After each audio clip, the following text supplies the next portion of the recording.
Okay. All right, here we go.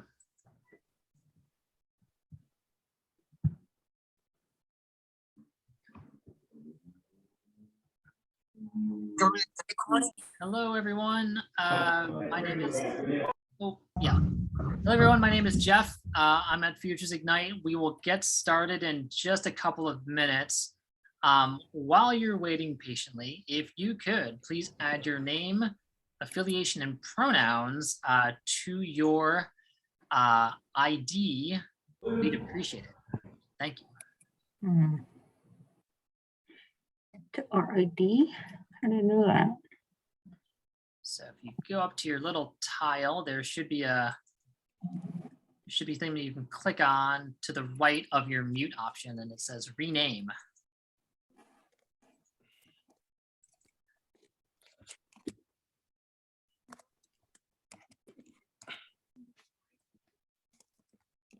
Yeah, all right. Thank you, everyone. We'll get started in just 1 or 2 more minutes, just to give folks time to get their glass of water or coffee.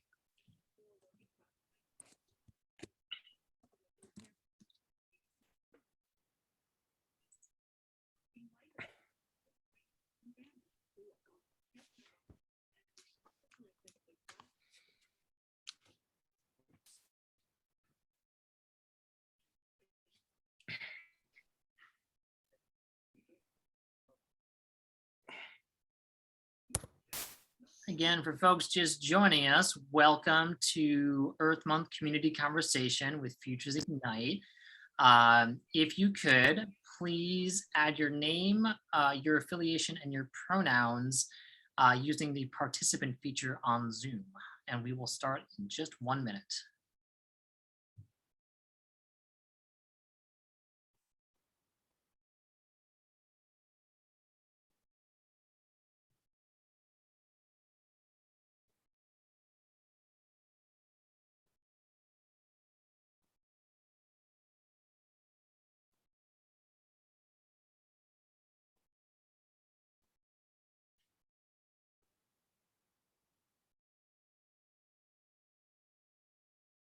Jen, give me a thumbs up if you're ready to start. All right. Good evening, everyone, again, or good afternoon, wherever you're dialing in from. My name is Jeff Stouch. I use he, him pronouns, and I'm the Director of Development here at Futures Ignite.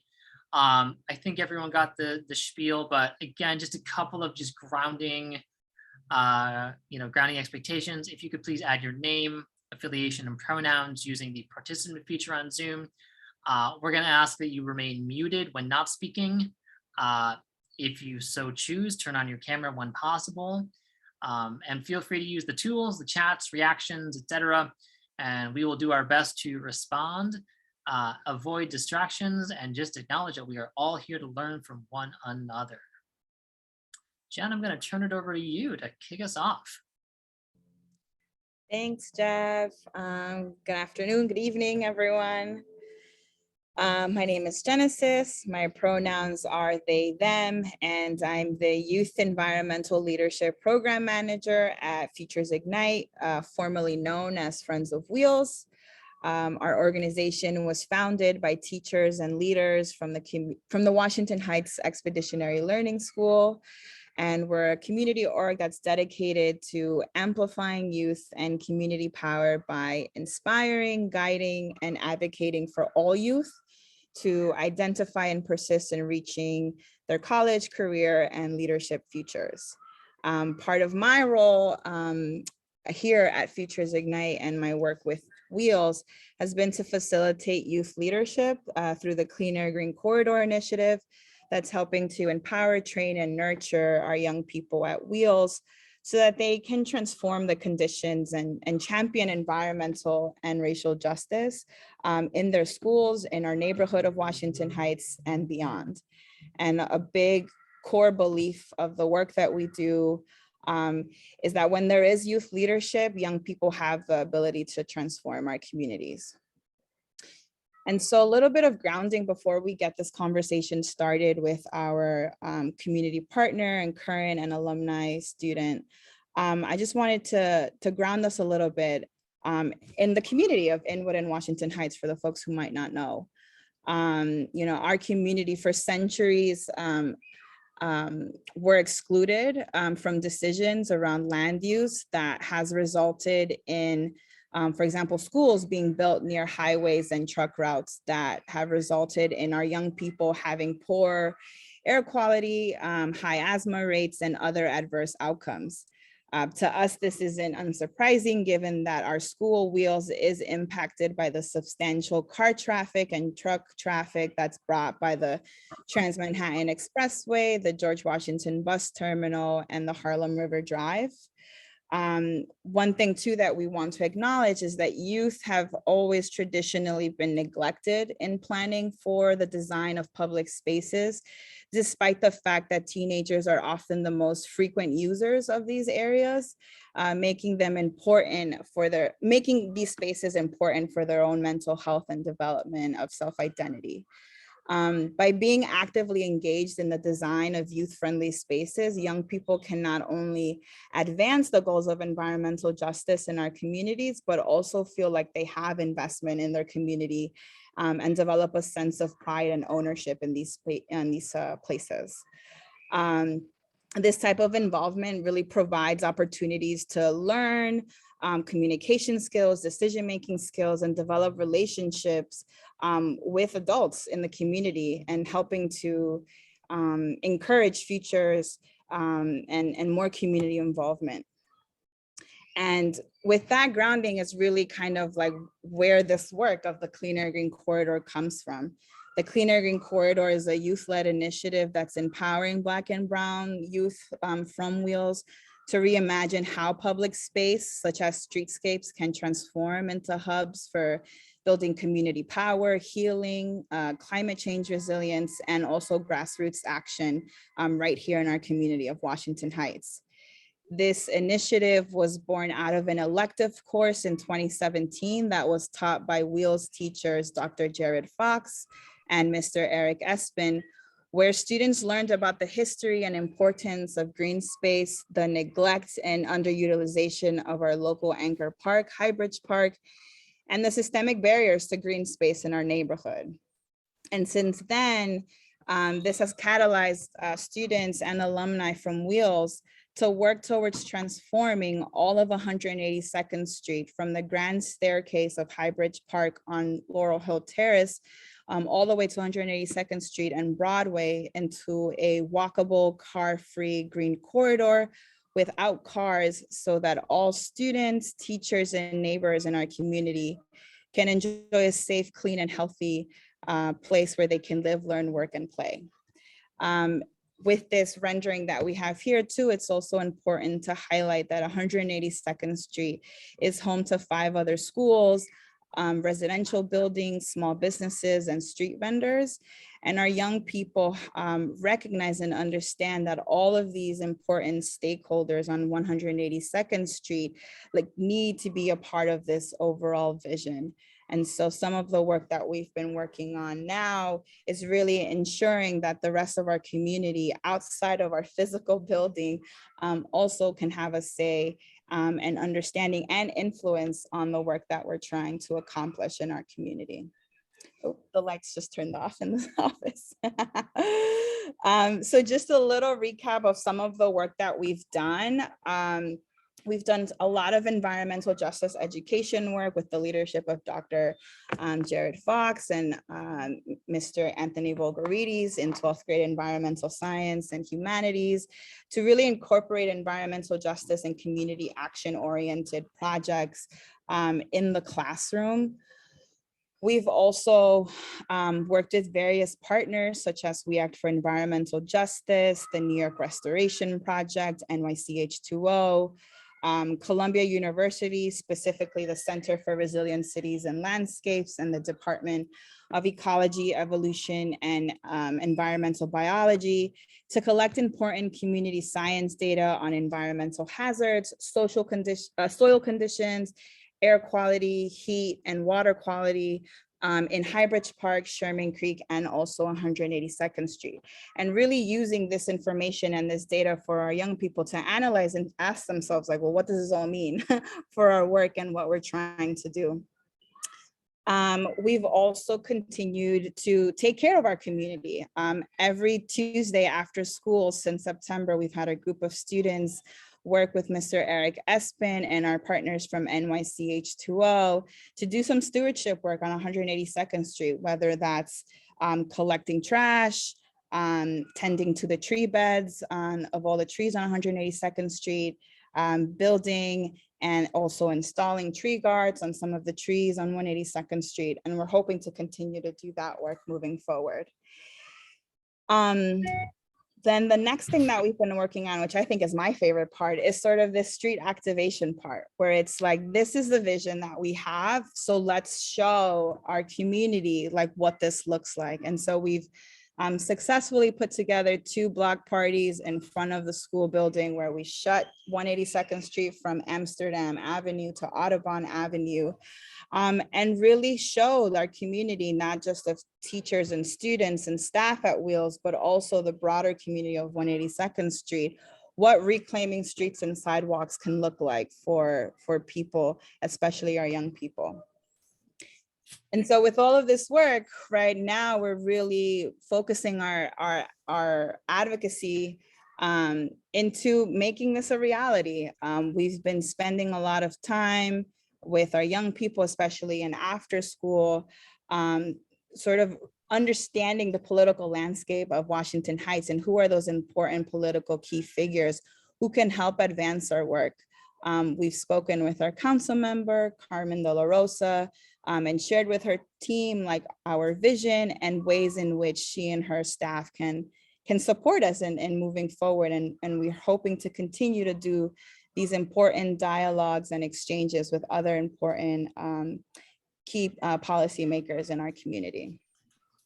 And so with all that being said, we kind of have 2 visions. Our short-term vision is to take the block of our school from Amsterdam to Audubon on 182nd Street and really turn it into what we want to call a temporary plaza for the school, and model what this vision can look like for our students, for our teachers, for our staff, and also the folks who live on 182nd from Amsterdam and Audubon.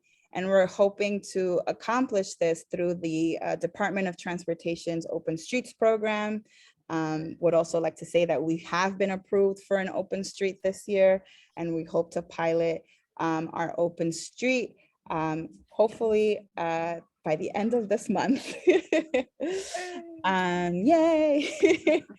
And then our long-term vision, right, is to pilot, right, first this temporary open street in front of our school and sort of assess, right, what's working, what isn't, and use our understanding and our learnings from our pilot and begin to bring that to other parts of 182nd Street, right? What I'm about to show are just renderings that our young people have created in the past 3 years with some of our incredible partners on what they envision that we can transform block by block, and how it can aid in some of the important solutions to some of the environmental issues that our students experience, by repurposing current infrastructure, providing more shading, planting more trees. A big thing for us has always been increasing not only sanitation services, but also implementing more infrastructure to help our street vendors, as well as some of the littering that we see in our community. Really incorporating more art and civic engagement so that our young people and the rest of the community can really begin to use the street, right, as this community building space. So with that being said and that background, I want to invite our wonderful panelists for this afternoon. We have Noelia Martinez, who is a current junior at Wheels. We have Giovanni Romario, I hope I said your last name right, who is one of our alumni of Wheels, graduated last year, and one of our community partners from Columbia Center for Resilient Cities and Landscapes, Thad Pulowski, who are joining us this afternoon for a really intimate conversation on public space and youth participatory placemaking at the intersection of environmental justice. So I'll facilitate conversation and we'll ask some questions. If folks have any questions that they want to ask, feel free to put them in the chat. Around the 5:45 mark, we'll transition into Q&A and we'll read any of the questions, or if folks want to come on mute, can ask questions. So I will stop sharing so we can all see each other. And I want to begin this conversation with asking our panelists, what is your connection to public space?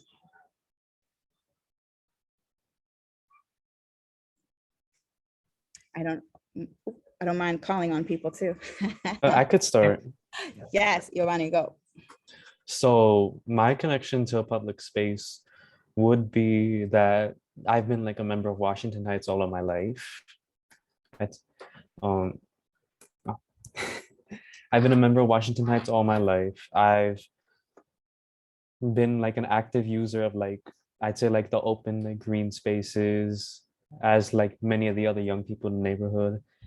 And I'm also a member of the Cleaner Green Corridor. So I'd say I'm also a member of the community that's working to improve the environment as well.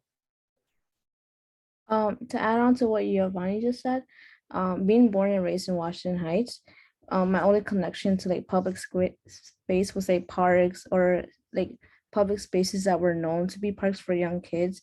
But as I grew up, I realized that there weren't any like much public space for teenagers my age to hang out. Until I got a chance to be in the Clean Green Corridor, where I had the actual power and collaborators to work with and design green spaces for our community. Yeah, well, thanks, Jen, for inviting me, and so nice to see everybody, Giovanni and Noelia, especially to join you on this panel. It's a real pleasure for me. And yeah, my connection to public space is I don't live in Washington Heights, and I don't have like a strong connection there.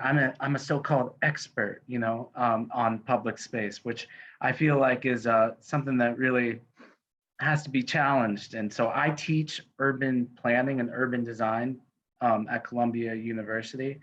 And before that, I worked for New York City government for 15 years and did a lot of planning of public space. So I know about how public space is planned in our current system, and oftentimes it's driven by developers, private developers, that are trying to extract value from the land. Oftentimes it's part of a political effort. Oftentimes it's the places that get the strongest investments in public space are the places that do the most advocacy, have the most political representation, and that often is places that are white or disproportionately white and wealthy.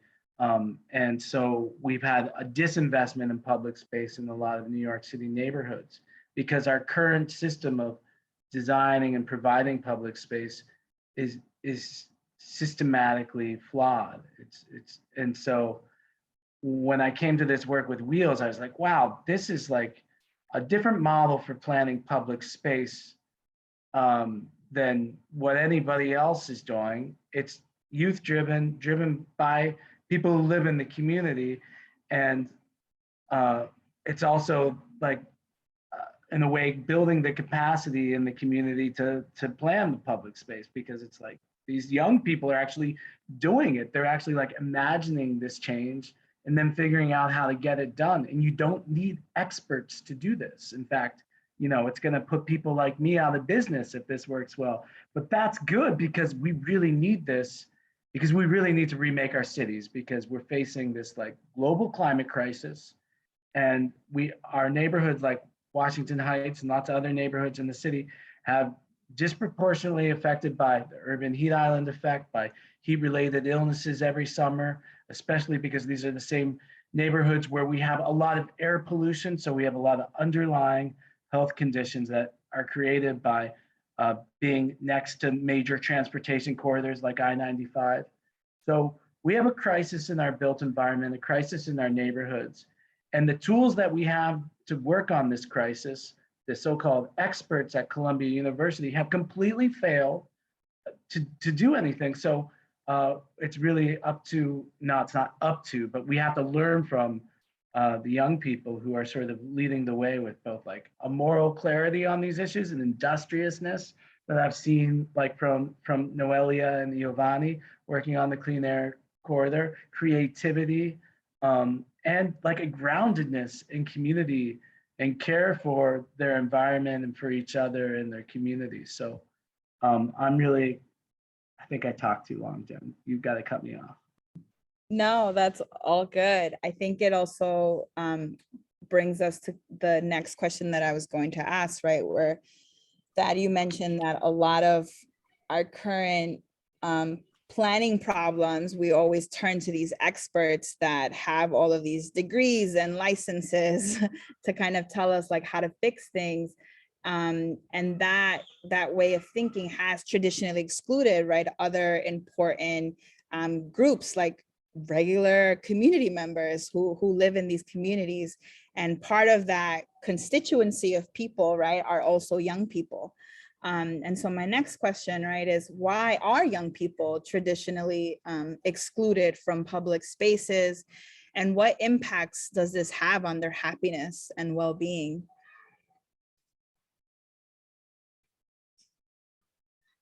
If Giovanni or Noelia, from your own experience, right, like when you're in public spaces, are there ever times where you feel like people just don't want you there? I would say for sure, like there's definitely like a over policing problem. Just like walking to school, I will get like one time I got stopped and there was a police asking me where I was going. I was clearly going to school. I had a backpack, and it was really concerning to me that people my age are getting stopped and have like they're getting stereotyped based on their skin color. I think it's like a way of like not directly saying that we don't trust you in this community, but it's also very racist towards us to like stop us on our like in our community. It's really offensive to me. I'd like to add that there generally is this like societal idea of like how teens are kind of up to no good. So if teens are like hanging out in the park and just like laughing, like living their life, there's a lot of like adults who see that as a problem and see them as a disturbance to the community, and that's why they're being pushed out. And I feel like that's just a problem because it creates a huge just like um dissidence between young people and old people, kind of like this generational gap where neither can communicate and like get their like beliefs across.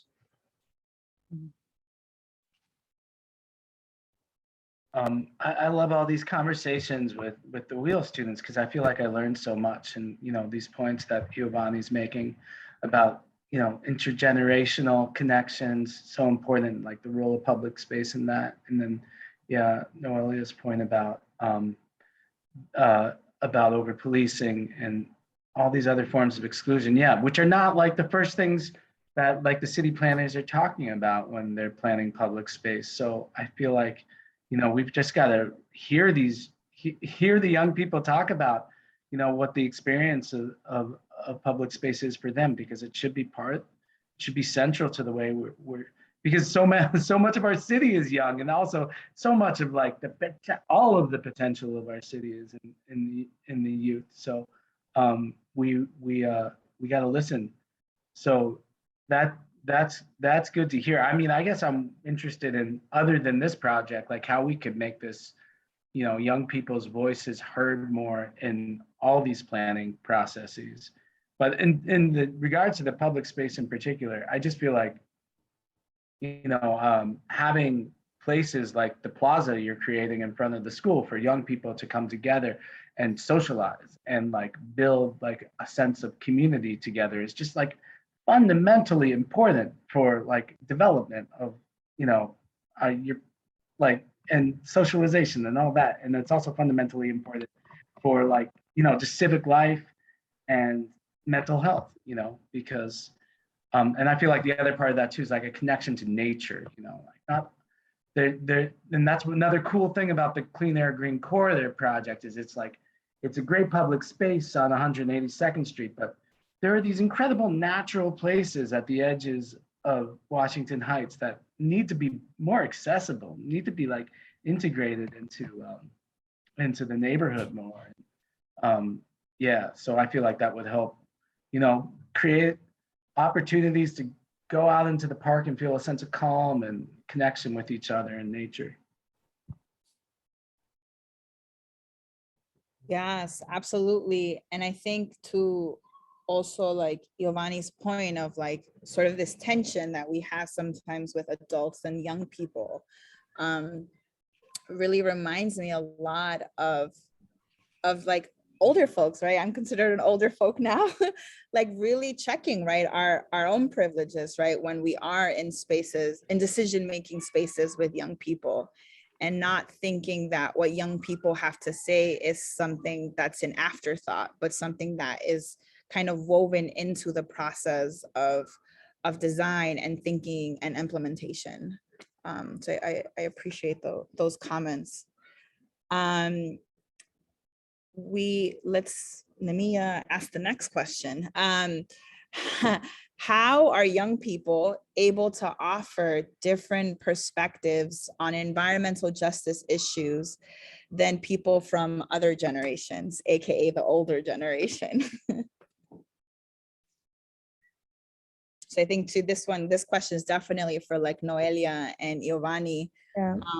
In your own right, like what ideas do you all have that we adults like should be listening to more? I would say like when I think about environmental justice, I think about how the younger generations are the ones who will be impacted by environmental like warning and everything. So we the younger generation feel the pressure, like we have to do something, like it's urgent now, versus the older generation who may just be brushing it off to the next generation, which is us. So I feel like it's really important to get involved with environmental work, especially at a young age, where when we get older, we can continue this work. To add on to what Noelia said, a lot of environmental issues like global warming in the past were considered as like issues for future generations, which is why like since these issues were considered like future issues, we fail to like realize that the future is kind of now. So I feel like young people more than ever are like beginning to discuss these issues, and they have to come up with solutions to them because there's no time to like push it back further.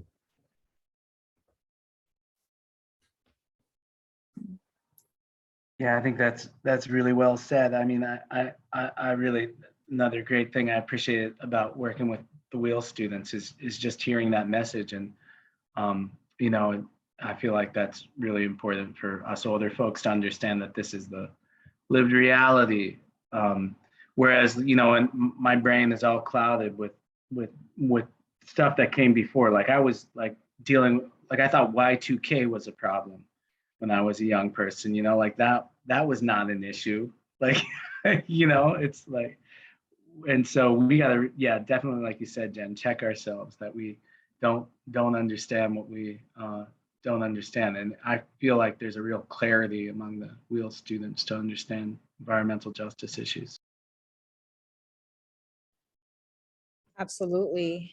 And I think to add to like one of my like I feel so privileged to like work with students like Giovanni and Noelia, because even when things feel like we're never gonna fix anything, I turn to you all for another sense of hope, because you all still strongly believe in that. And I think that's what keeps like the rest of us, the older folks, like going, because it's like you're coming up with just ideas and innovative approaches that we thought were too risky to take, and you're all like, nah, like we got to do it now because now's the time.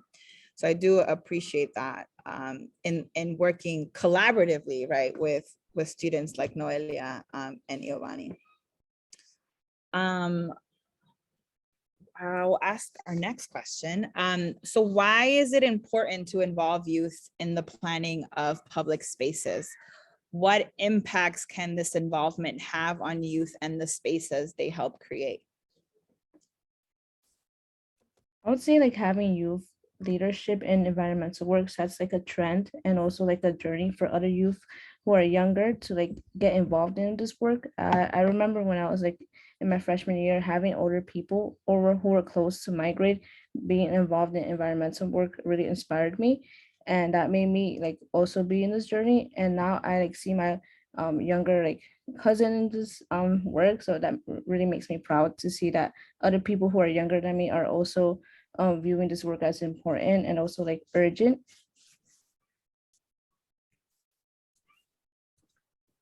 I feel like it's also important to involve youth in the planning of public spaces just to reduce this like generational gap in thinking, more of like what I was talking about earlier, to encourage this part of the community that was previously not given the opportunity to contribute, to be an active member of the discussion and come together with adults to create new public spaces. And kind of like what Noelia was saying, by involving more youth, we can create public spaces that are more appealing to young people and encourage more young people to be active stakeholders in their environment and actually care about their environment more.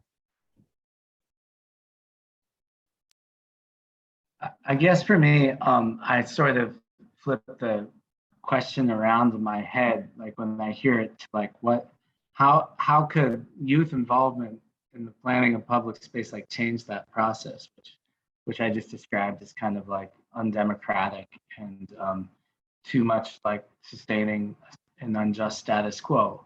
And I feel like that is huge for us, like that, like the wheel students talking to the Department of Transportation about like why this street should be shut down, or talking to like local business owners about like the benefits of public space for commercial activities, or talking with scientists about like the high volumes of particulate matter in the air, is all like stuff that like you maybe would hire a consultant to do, or hire like and then it would get into this like sort of the status quo pipeline of like the Euler process in New York City government, when like a developer has an idea for like transforming a neighborhood, to make money, and then they like go into this Euler process and they spend all this money like writing environmental review reports, and then they hire another consultant to talk to the community and another one to develop the plan.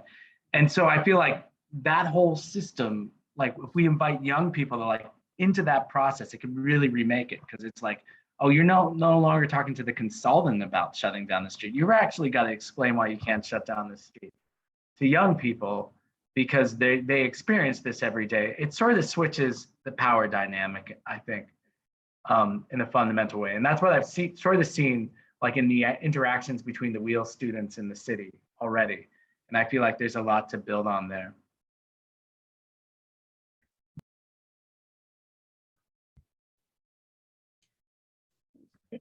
Thank you so much for that. I want to maybe skip to this question because I feel like we might have answered the other one. But what can be done to support more youth environmental justice advocacy?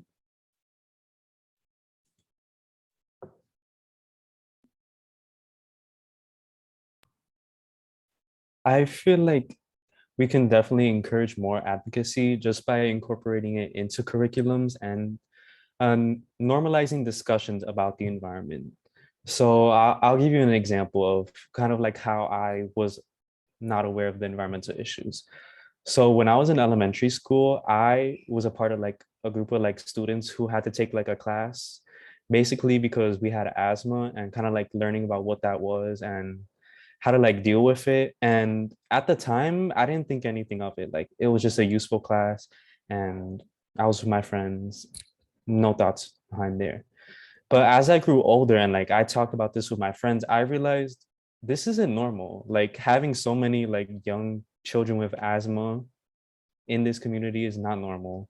And I feel like by educating myself and learning more about the environmental issues within my neighborhood, I was able to like connect this like, I guess, normalized knowledge to like an actual systemic problem, and like realize that my neighborhood does have problems, and I shouldn't just accept things as the way basically I shouldn't accept it as like it is what it is, but I should actually make change because these conditions aren't normal and they do require change. Right. To add on to what Giovanni said, like I feel like it shouldn't be normalized to live in an environment that is adding on to our underlying health conditions. Having asthma is not normal when you're in elementary school. And I think like just by being active in our community and by speaking out against like this unfairness can help with like I guess making other people aware of it. And some people who do live in under served communities may not know that they're living in it, so just by us being there and like speaking out against it will help.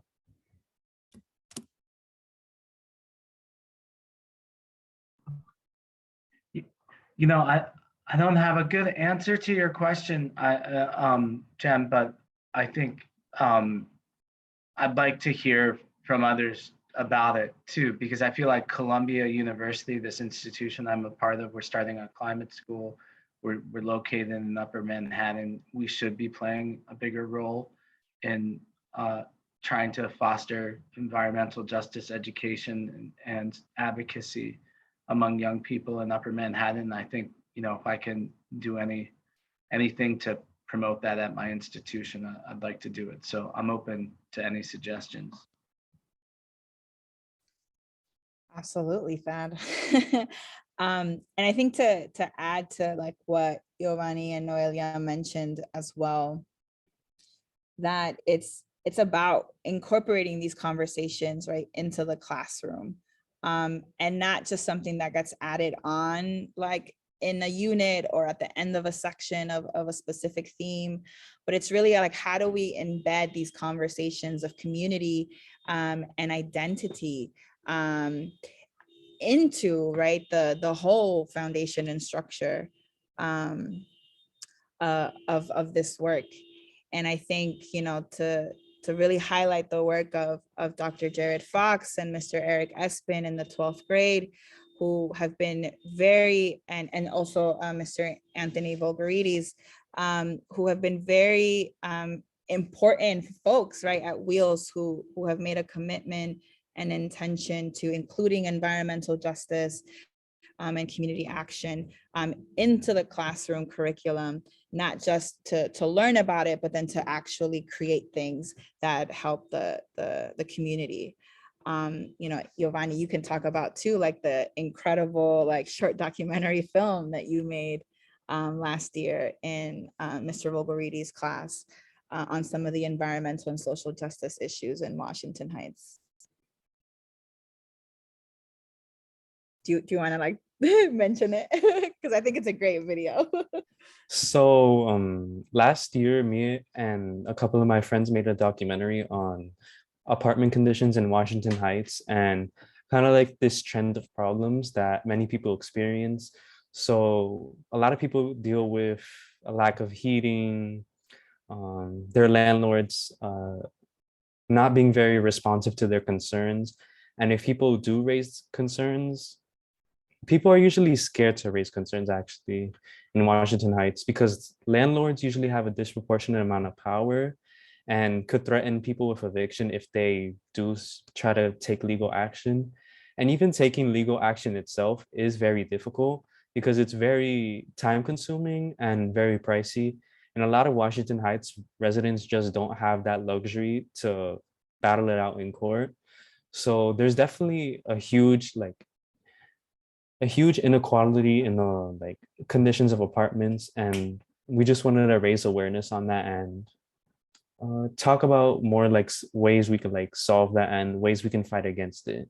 So in our documentary, we offer like a bunch of non-profit organizations that help people like people in Washington Heights who are experiencing these problems. And I feel like just presenting those solutions can give people hope and make them want to seek out more change.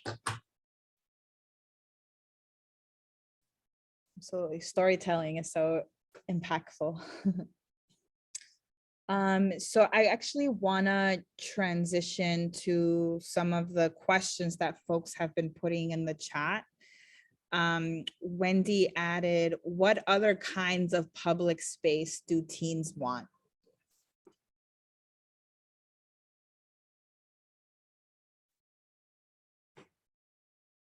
Noelia or Giovanni, you're our teen experts. What other types of public spaces do you feel like might be lacking, right, in Washington Heights, or in the spaces and places that you go to? I would say that there's definitely not enough parks here. There's definitely not enough like playgrounds for young kids to play in. There's definitely not enough like stations where we can just sit and like gather ourselves. I don't like we've been demanding charging stations for the longest, and those still are not a thing.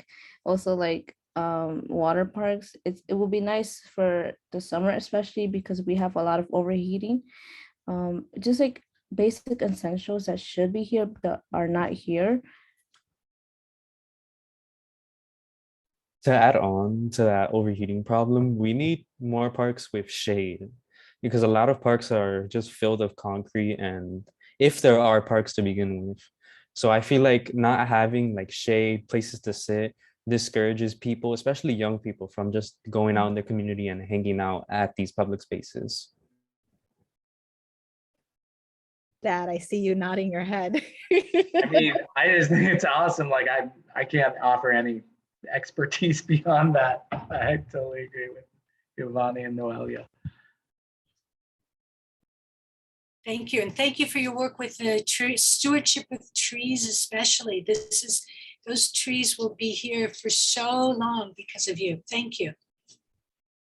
Thank you, Wendy. Susan asked, how will this project tie in with existing public space in Highbridge Park? I think that might be a me question.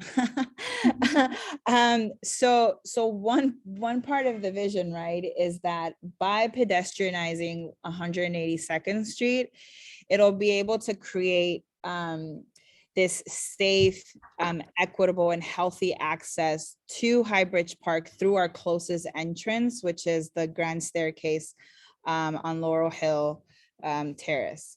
And so part of the work that we're doing on the actual streetscape can help provide more access to the park.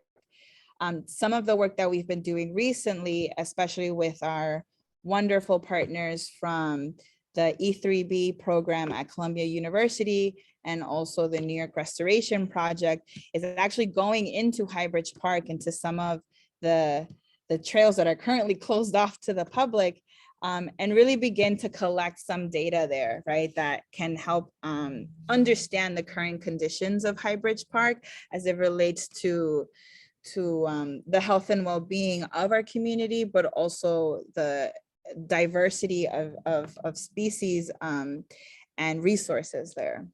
And so that's kind of how we're seeing the connection of our work, where we're also providing, right, these research opportunities and work-based learning opportunities for our young people to imagine or envision themselves like pursuing science or research or other types of career fields that they might have not thought of.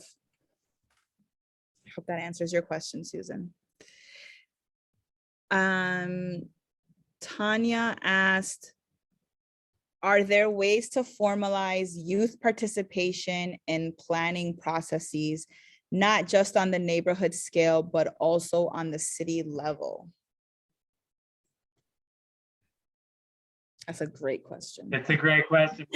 We should figure this out. I'd really love to figure this out. I mean, nothing springs to mind, but I feel like this is something, this is a model. What's going on here on 182nd Street, I feel like is a model that could be replicated. Maybe it's through schools, like that's one way, but maybe it's through, we should talk to, I don't know, the mayor's office of capital planning or others in the city to like think about how every public project, there's this infrastructure bill, and there was going to be this Build Back Better bill, but like, and I think in the years ahead, there's going to be a lot more public money coming into our cities, I hope. And I think that, with that, it's very clear that as I was saying before, like the status quo for how those projects get developed, it can't be Robert Moses again, like it can't be all top down. And like youth involvement could be a great way to have a much more radically democratic project design process. And we really, really need that. So I don't have the answer, but I think just your question is an awesome one and something worth a lot of attention and focus from people like me. But anybody else who wants to join a conversation about that, reach out. I'd love to talk. And maybe there's something we could start to put on paper and put in front of City Hall or other people that guide these processes. Yeah, I'm thinking too, like one of the early like advocacy initiatives that our WHEEL students did when it came to the Clean Air Green Corridor was actually to submit the idea into the participatory budgeting process as like one of the in the ideation phase of when they were collecting examples or project ideas. And so that was like one step of this existing advocacy space where right, students in the classroom found it and were like, hey, let's pitch our idea here. And then kind of flooded the comments. I think it's still up if you like look it up, and flooded the comments of like, this is a great idea, like, let's make this happen. Unfortunately, it wasn't picked up, but that was just one way, right, where with the help of teachers and community partners, we were able to kind of direct students to these existing like political spaces. I think just to also add on to Tanya's question, I think the role of community partners, whether that's like nonprofits or academia or neighborhood block associations or volunteer groups or parent groups, like all of these different stakeholders can allow us, right, to build those spaces that we need for like decision-making processes. And I just want to also mention the role that they've had in allowing us to get to where we are with our work. The next one was from Susan, who I think was commenting about something that Giovanni had mentioned. I think this is when you were talking about the class when you took that class about like asthma. Yeah. And Susan asked, has WHEELS had public health professionals come in and speak with students? I think that might be a me question too. But also maybe Giovanni and Noelia, if you all remember. I know that through the work that 12th graders do in their environmental science class with Dr. Fox, we invite a lot of our community partners to come into the classroom as experts to help and inform and provide guidance to our students about whatever environmental justice project research that they want to pursue. And part of that has allowed us to make connections with Columbia's like Irving Medical Center. We also have had folks from Maricela, I don't know if you're still here, from the like Children's Environmental Health Center, who have come and spoken to our students and have provided resources on some of the like health issues in our community. So we see a lot of that connection, inviting these experts and professionals like into the classroom to talk to students. We've also are planning actually at the end of this month a career fair where we have invited some of these partners to come and share, right, like their journey to how they've gotten into these types of health and planning and architecture and research and science professions. All right, Stalin, one of our wonderful partners from NYCH2O asked, what is the biggest hurdle for youth when it comes to accessing parks?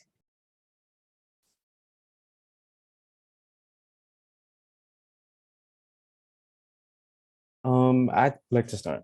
So personally, I'd say one of the things would be proximity, because a lot of parks are spread out, and also the like good parks in Washington Heights are usually in the richer parts of Washington Heights. So above Broadway, towards Fort Washington, those are where like the lush parks are, with a lot of green space, shade, and like there isn't that many parks in the rest of Washington Heights, and many parks that are high quality too.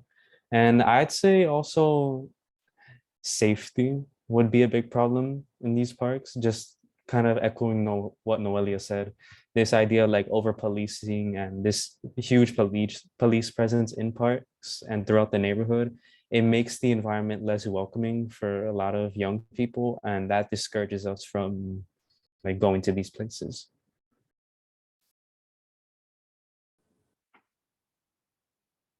Thank you, Giovanni. That was awesome. And I'm proud of all the work you guys are doing, and I'm happy to keep supporting the Clean and Green Corridor as much as I can.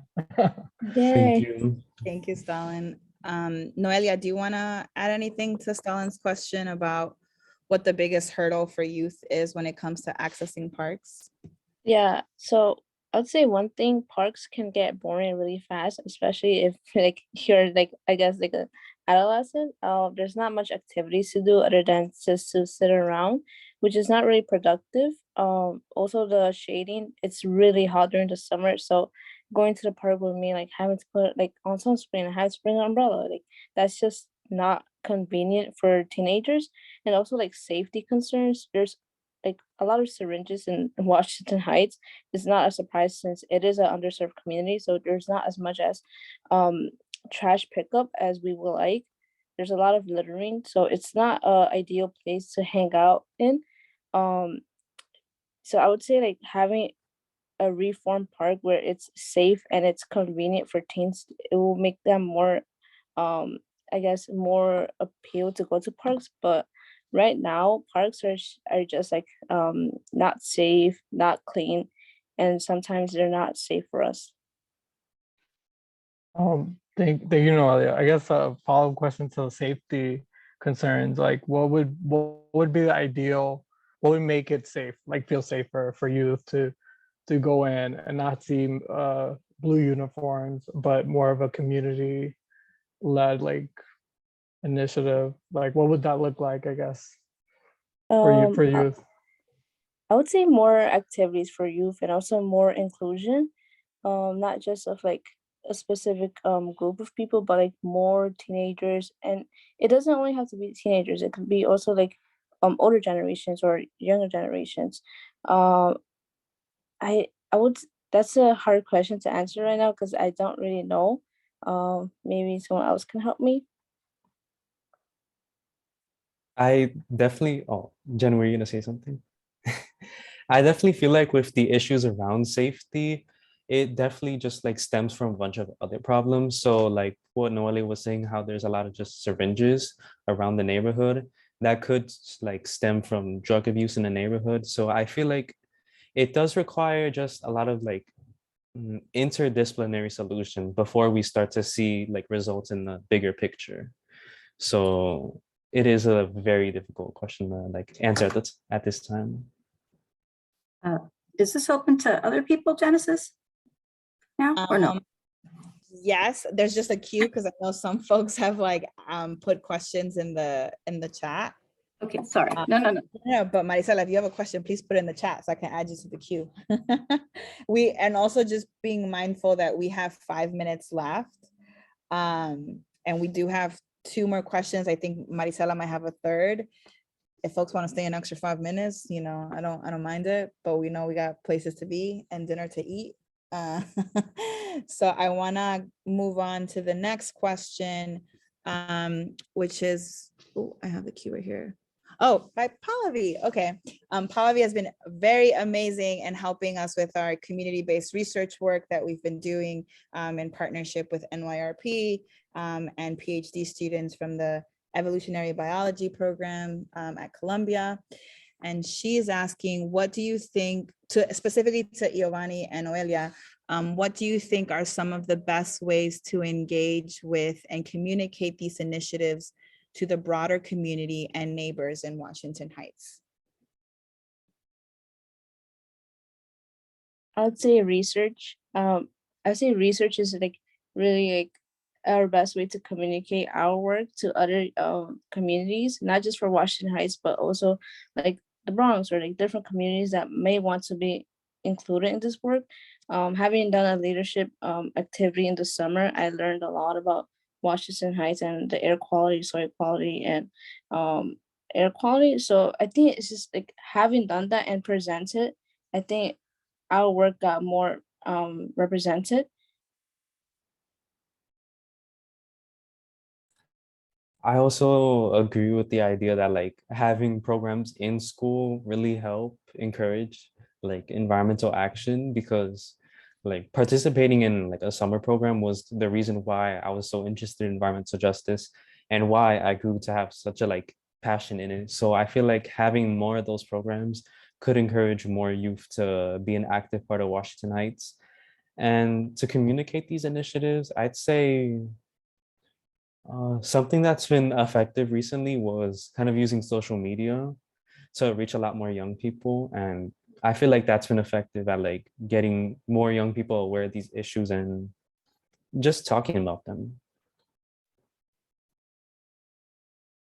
And I'll Thank just you. add as well that I think one thing that, especially again in the 12th grade environmental science class, through a very long partnership with We Act for Environmental Justice, you know, one thing that every year happens is that there's this big community environmental justice expo in June, where students present their work not only to their peers, but also to families and other members of the community on like what they've been working on that's very community place-based.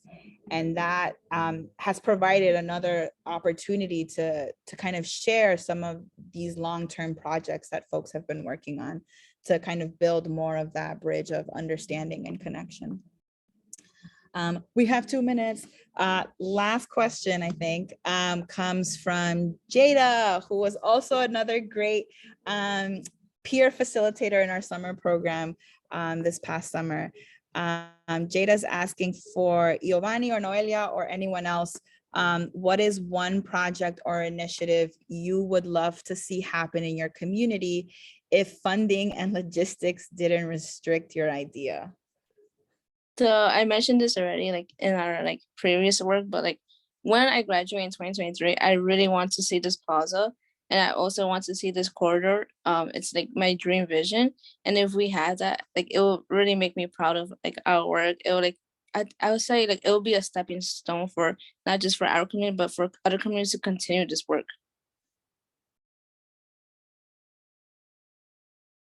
I definitely agree. I feel like having the plaza will just make our school community and Washington Heights itself, like it would just give it such a like valuable resource that many people could take advantage of.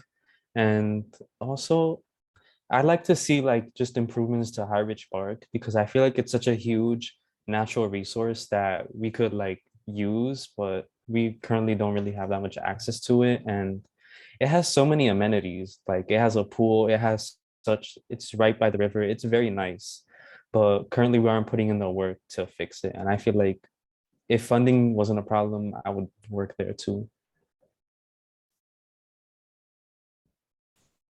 Well, wow, with 1 minute. Thank you all so much for joining us. If you do have any additional questions, like, please feel free to reach out and we'll definitely share that with our panelists. I think Jeff might have an announcement. Yeah, if everyone can stay on for just 1 second, I'd love y'all to unmute and congratulate Noelia for completing the SATs today. So everyone just unmute yourself as we close Bravo. out and congratulate her on that amazing Yeah. milestone. So Yeah. gotta celebrate that. One. Congratulations. She did the SATs and now she's here. Oh, Yes. you must have rocked it. I'm sure you just like totally, yeah. All right. Thank you, everyone. Thank you, everyone. Thanks, everyone. Take care. Have a good evening. Have a Thank you, good everybody. evening. Thank you. Do we leave as well? Yep, we're good. Yeah. All right. Bye, guys. Great seeing you all. Bye. Thanks for inviting me. Take care. Hey, can we save the chat? Sorry. Yeah, I can do that. Okay. Because somebody wrote, I hope you all consider applying to college.